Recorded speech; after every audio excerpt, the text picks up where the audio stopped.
राहुल गांधी ने सहयोगियों को भेजे संदेश में कांग्रेस को प्रतिरोध की पार्टी कहा।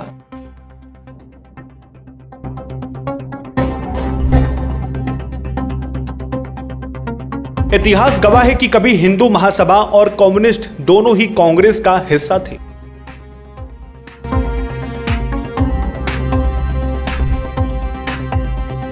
आज की सियासत में वैचारिक विविधता खत्म होकर सिर्फ आर पार की लड़ाई बची है। राहुल गांधी कह रहे हैं कि कांग्रेस शुरू से ही एक प्रतिरोध आंदोलन रही है, लेकिन इतिहास के पन्ने कुछ और ही कहानी बयां करते हैं।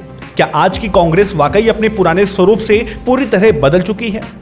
आइए बताते हैं। नमस्कार, मैं हूं अर्चित और आप देख रहे हैं नेशनल टाइम 7। दोस्तों, आजकल देश की सियासत में इतिहास को लेकर बड़ी चर्चाएं चल रही हैं। एक तरफ जहां क्षेत्रीय सहयोगी दल संकट से जूझ रहे हैं, वहीं दूसरी तरफ विपक्ष के नेता राहुल गांधी ने अपनी पार्टी के इतिहास का एक नया पन्ना खोल दिया है।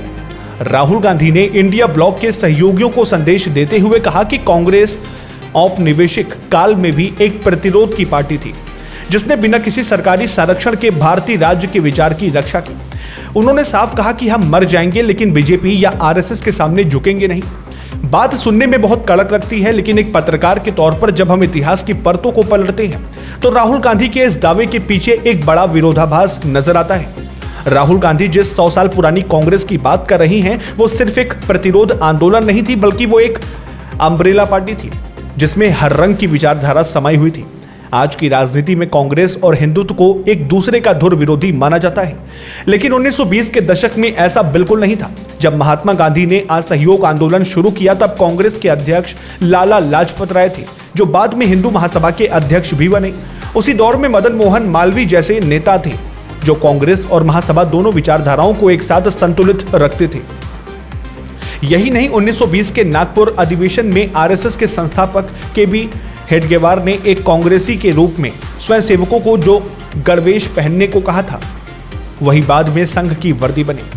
एक तरफ जहां कांग्रेस में कट्टर रूढ़िवादी और दक्षिणपंथी चेहरे थे, तो दूसरी तरफ जवाहरलाल नेहरू और नेताजी सुभाष चंद्र बोस जैसे वामपंथी नेता भी थे। कम्युनिस्ट पार्टी के सदस्य भी कांग्रेस के भीतर रहकर काम करते थे। आजादी के बाद भी जब नेहरू बाबरी मस्जिद से मूर्तियां हटवाना चाहते थे, तो कांग्रेस के विधायक बाबा राघव दास ने इस्तीफे की धमकी दे दी थी। उत्तरी राज्यों में गौ हत्या पर प्रतिबंध लगाने वाली भी उस दौर की कांग्रेस सरकारें ही थी। तो फिर ये वैचारिक विविधता खत्म कब हुई? इसकी शुरुआत हुई इंदिरा गांधी के दौर से, जब उन्होंने पार्टी के पुराने सिंडिकेट नेताओं को हराने के लिए वामपंथी झुकाव अपनाया। और बाद में 1992 के बाबरी विध्वंस के बाद कांग्रेस ने भाजपा का मुकाबला करने के लिए धर्मनिरपेक्षता को ही अपना एकमात्र मूल मंत्र बना लिया, जिससे पार्टी के अंदर की वैचारिक विविधता धीरे धीरे सिमटती चली गई। आज सवाल सत्ता से भी है और विपक्ष से भी। राहुल गांधी जिस प्रतिरोध की बात कर रहे हैं, वो तब तक अधूरा है जब तक पार्टी अपने उस पुराने स्वरूप को न समझे, जहां हर तरह की विचारों के लिए जगह थी। आज की राजनीति ने देश को इस पार या उस पार की लड़ाई में लाकर खड़ा कर दिया है, जहां जनता के असली मुद्दे कहीं पीछे छूट गए हैं। फिलहाल आपका कांग्रेस के इस बदलते स्वरूप और राहुल गांधी के इस बयान पर क्या सोचना है? अपनी राय कमेंट बॉक्स में जरूर साझा करें। फिलहाल वीडियो को लाइक करें, शेयर करें और सब्सक्राइब करें नेशनल टाइम 7 को। फिर मिलते हैं अगली नई खबरों के साथ। तब तक के लिए नमस्कार, जय हिंद, जय भारत।